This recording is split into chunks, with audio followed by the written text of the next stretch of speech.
কে? আপু আমি ফাটাও থেকে আসছি, আপনার একটা পার্সেল আছে। আমার তো কোনো পার্সেল নাই। এই নিন আপনার পার্সেল, আর পার্সেলের সাথে একটা সিটি। সিটি পড়লে আপনি বুঝতে পারবেন আপনার গিফট কোন জায়গা হতে আসছে। আচ্ছা দেন তাহলে। এই নিন। কই এখানে তো কিছুই বুঝতে পারতেছি না, কোনো নাম নাই। লেখাগুলো হয়তো ছোট, তো আপনি আরেকটু কাছে নিয়ে দেখেন, এখন স্পষ্ট দেখতে পাবেন। আপনার নাম কি? তাকোয়া। আপনার হাজবেন্ড কি করে? প্রবাসী। বাসার কেউ নাই? না আর কেউ নাই, বাচ্চারা স্কুলে। আপনার বাসায় কি টাকা পয়সা আছে? হ্যাঁ আছে। স্বর্ণ অলংকার আছে? আছে। এগুলা নিয়ে আসেন তো সবগুলা। আচ্ছা আপনি দাঁড়ান, আমি নিয়ে আসি। এই নেন।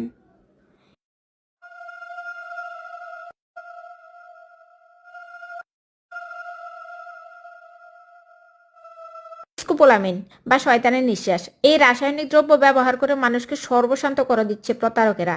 দেখবেন যে হুট করে একজন এসে বলবে যে আপনার একটা পার্সেল আসছে, অথবা একটা মোবাইল নিয়ে এসে বলবে যে দেখেন তো এই নাম্বারটা চিনেন কিনা, অথবা এক টুকরো কাগজ নিয়ে এসে হাতে ধরিয়ে দিয়ে বলবে যে দেখেন তো এই ঠিকানাটা কোন দিকে, চিনেন কিনা।